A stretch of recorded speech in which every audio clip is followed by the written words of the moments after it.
La bataille de Frechevillers, récit d'un témoin, par Ernest Daudet. Cette nuit d'août 1870 est restée dans ma mémoire comme la plus émouvante que j'ai passée jamais. Nous étions campés un peu en arrière de Frechevillers.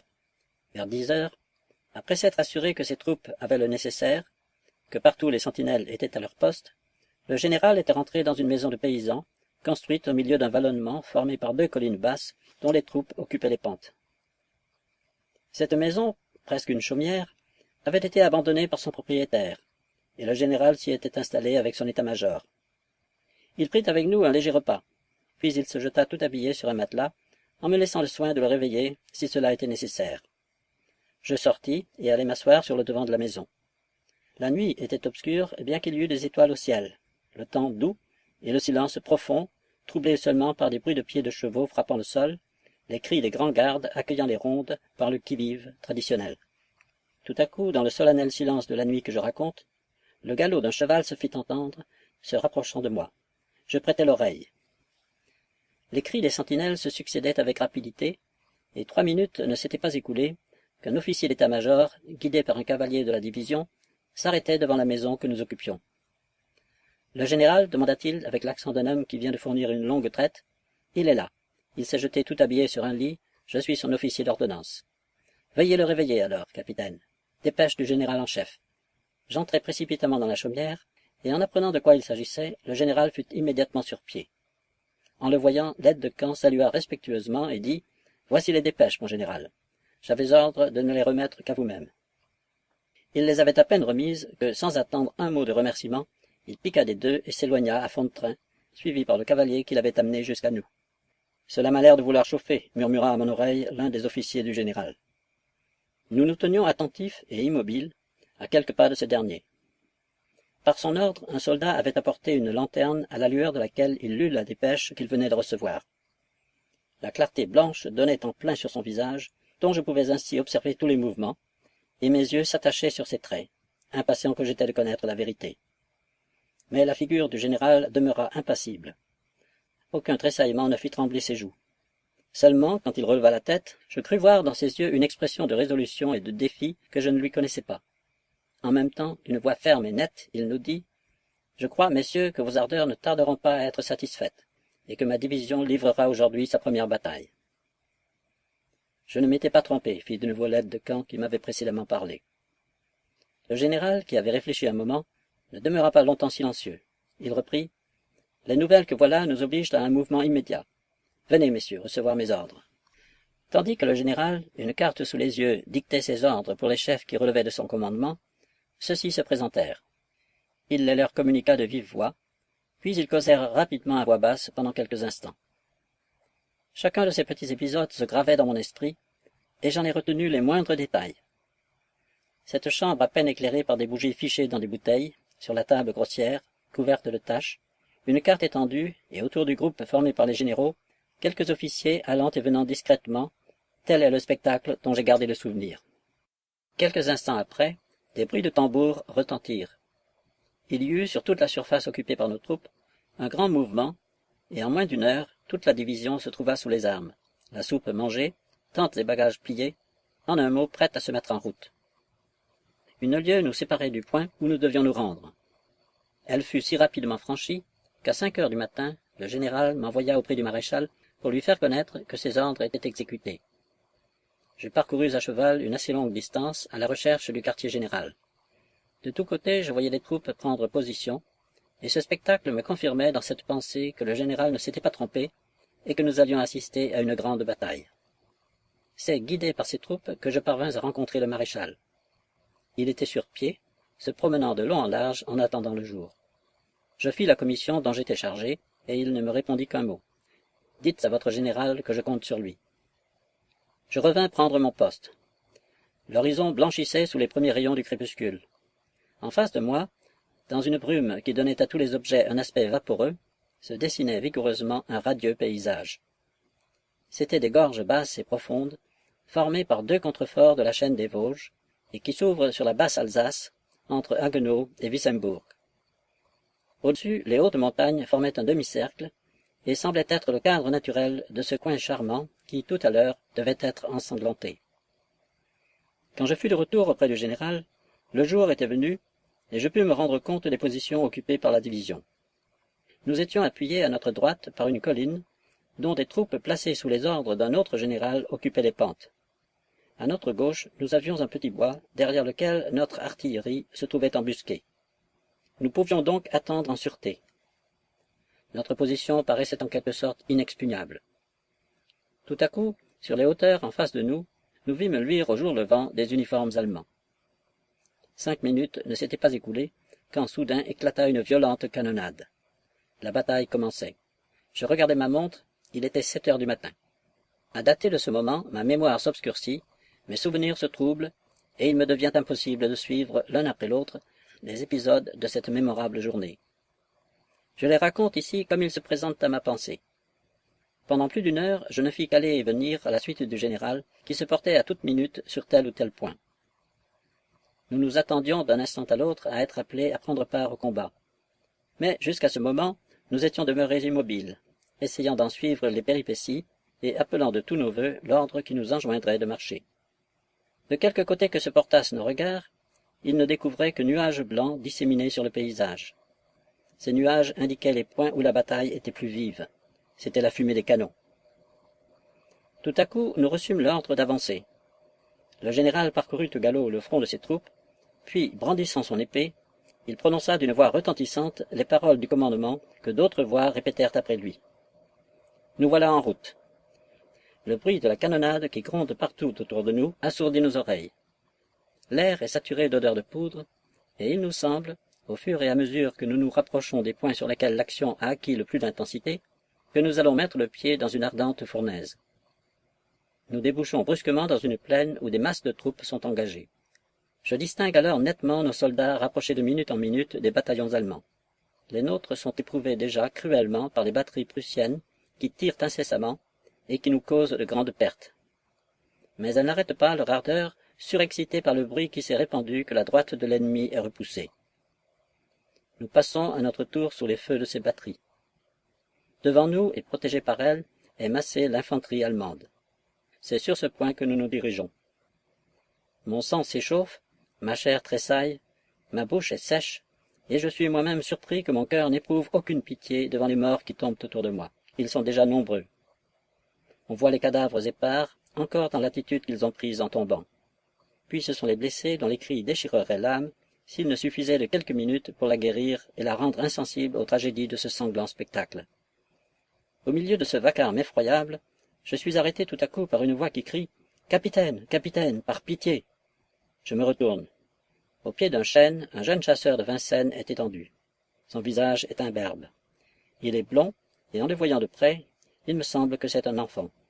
Ses 2 jambes sont brisées, et il attend la mort en disant au chirurgien qui essaye de le soulager « Laissez donc, monsieur le major, il n'y a rien à faire. »« Vous m'appelez, mon ami ?» lui dis-je en poussant mon cheval vers lui. « La bataille est-elle gagnée ?» me demande-t-il fiévreusement. « Elle commence à peine. »« Ma foi, tant pis. Avant de mourir, j'aurais voulu savoir. » Il s'arrête. L'horrible souffrance qu'il éprouve lui coupe la parole. Mais cette crise dure à peine quelques secondes, et alors je vois le pauvre petit chasseur, se redressant autant qu'il peut le faire, la face livide, l'œil assombri déjà par la mort qui s'avance, et je l'entends crier « Vive la France !» Puis il retombe. À ce cri d'héroïque soldat succède une plainte d'enfant, et je n'entends plus que ces mots coupés par des hoquets d'agonie. « Maman, chère maman. » Nom de nom, que faites-vous donc là, Rocheret? Je me retourne brusquement. J'ai reconnu la voix de mon général. Je m'arrache au navrant spectacle que je viens de décrire. Je suis mon chef qui regarde et encourage ses troupes formées en bataillon. Elle s'avance, en obligeant l'ennemi placé devant elle à redoubler son feu roulant et non interrompu. Nous ne sommes plus qu'à une courte distance des bataillons allemands. Encore 1 minute, et nous allons les aborder à la baïonnette. Nous nous préparons à combattre avec acharnement, car ceux qui sont en face de nous ont l'avantage de la position. Placés sur une hauteur couronnée par leur artillerie, ils nous menacent d'une manière terrible. « Allons, mes enfants !» crie et répète le général qui galope autour de sa division en nous entraînant à sa suite, sans se soucier des balles qui sifflent à ses oreilles et des obus qui éclatent devant nous. « Allons, il va falloir grimper là-dessus. Du courage et du jarret surtout. » Ce n'est rien que quelques mots, mais cela suffit pour encourager les soldats. nous nous élançons sur ces pentes heureusement peu abruptes. Tout à coup, sur la droite de l'ennemi, venu on ne sait par où, apparaît, comme par enchantement, en poussant des cris terribles, une véritable nuée de démons. Ce sont des Turcos, facilement reconnaissables à leur teint et à leur costume. Je ne saurais traduire l'effet qu'ils produisent. Ils causent aux Allemands une profonde terreur qui nous aide à avoir raison d'eux. Semblables à des chacals, les Turcos qui les ont surpris se jettent dans leurs rangs, combattant les uns avec la baïonnette, les autres à coups de crosse.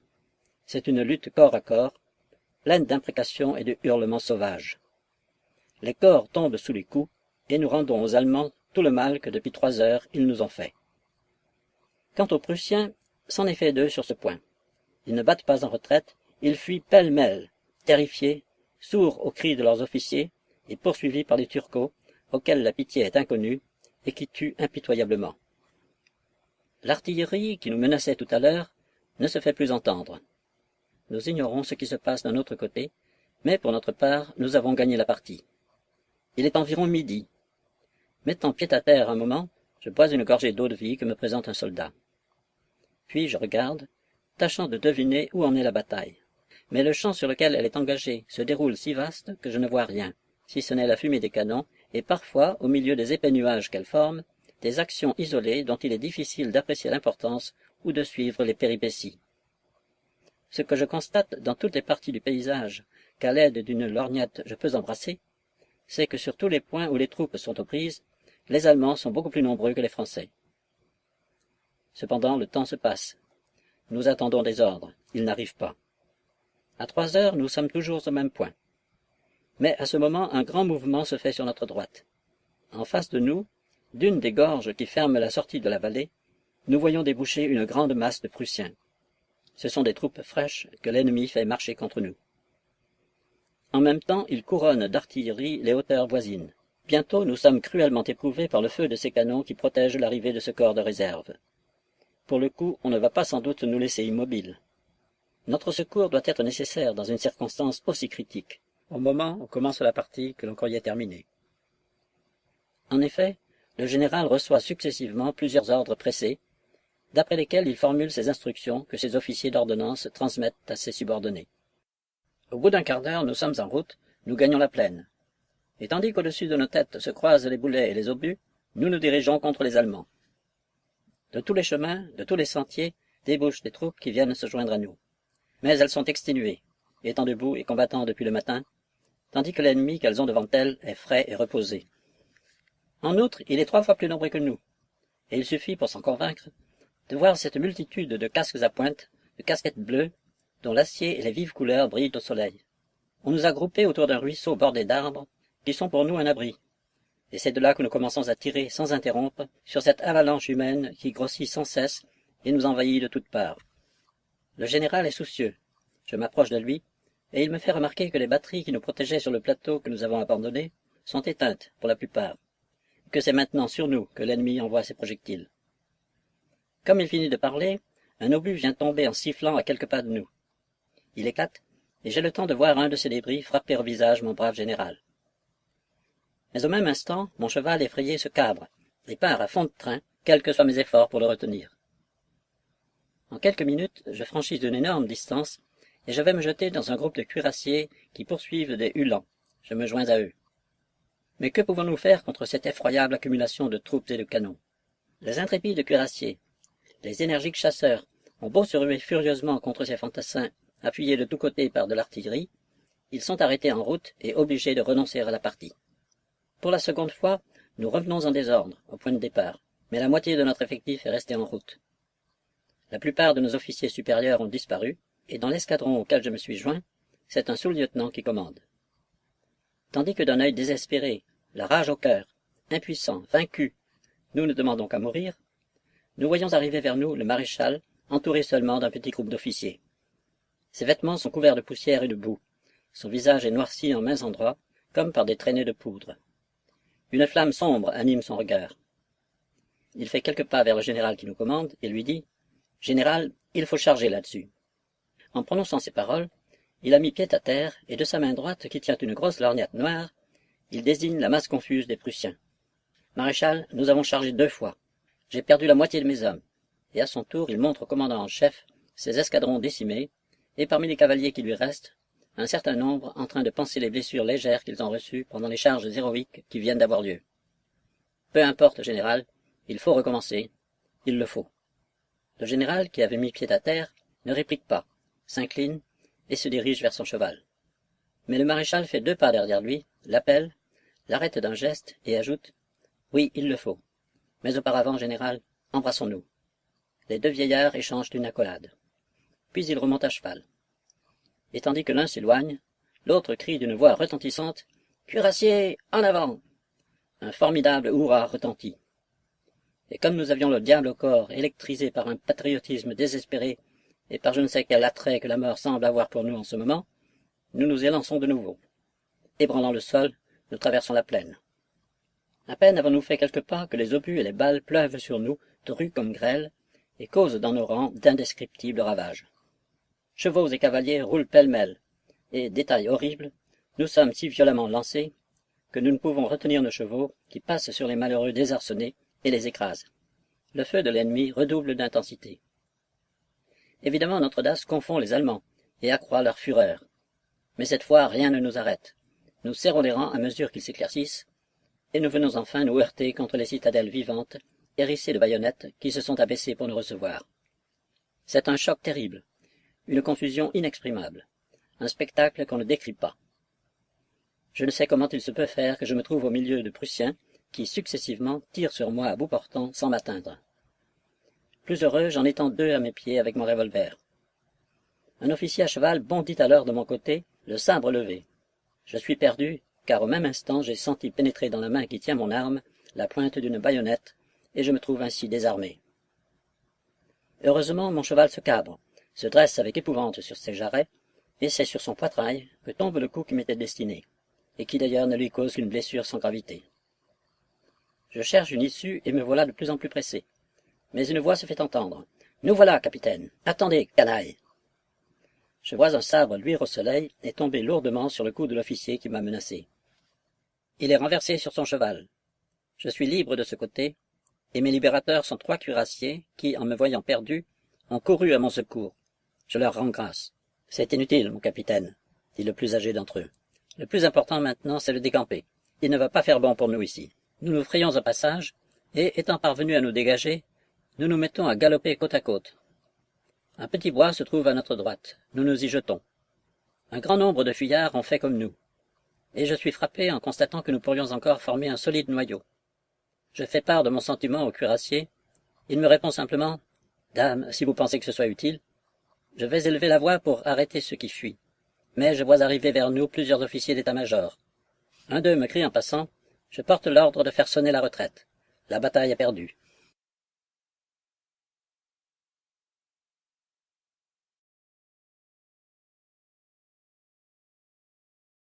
La bataille de Frechevillers, récit d'un témoin, par Ernest Daudet. Cette nuit d'août 1870 est restée dans ma mémoire comme la plus émouvante que j'ai passée jamais. Nous étions campés un peu en arrière de Frechevillers. Vers 10 heures, après s'être assurés que ces troupes avaient le nécessaire, que partout les sentinelles étaient à leur poste, si cela était nécessaire. Je sortis et allai m'asseoir sur le devant de la maison. La nuit était obscure, bien qu'il y eût des étoiles au ciel, le temps doux et le silence profond, troublé seulement par des bruits de pieds de chevaux frappant le sol, les cris des grands gardes accueillant les rondes par le qui-vive traditionnel. Tout à coup, dans le solennel silence de la nuit que je raconte, le galop d'un cheval, je suis son officier d'ordonnance. Veuillez le réveiller alors, capitaine. Dépêche du général en chef. J'entrai précipitamment dans la chaumière, et en apprenant de quoi il s'agissait, le général fut immédiatement sur pied. En le voyant, l'aide de camp salua respectueusement et dit « Voici les dépêches, mon général. J'avais ordre de ne les remettre qu'à vous-même. » Il les avait à peine remises que, sans attendre, se fit entendre, se rapprochant de moi. Je prêtai l'oreille. Les cris des sentinelles se succédaient avec rapidité, et 3 minutes ne s'étaient pas écoulées qu'un officier d'état-major, guidé par un cavalier de la division, s'arrêtait devant la maison que nous occupions. « Le général » demanda-t-il avec l'accent d'un homme qui vient de fournir une longue traite. « Il est là. » Il s'est jeté tout habillé sur un lit. Le général était rentré dans une maison de paysans, construite au milieu d'un vallonnement formé par 2 collines basses dont les troupes occupaient les pentes. Cette maison, presque une chaumière, avait été abandonnée par son propriétaire, et le général s'y était installé avec son état-major. Il prit avec nous un léger repas, puis il se jeta tout habillé sur un matelas, en me laissant le soin de le réveiller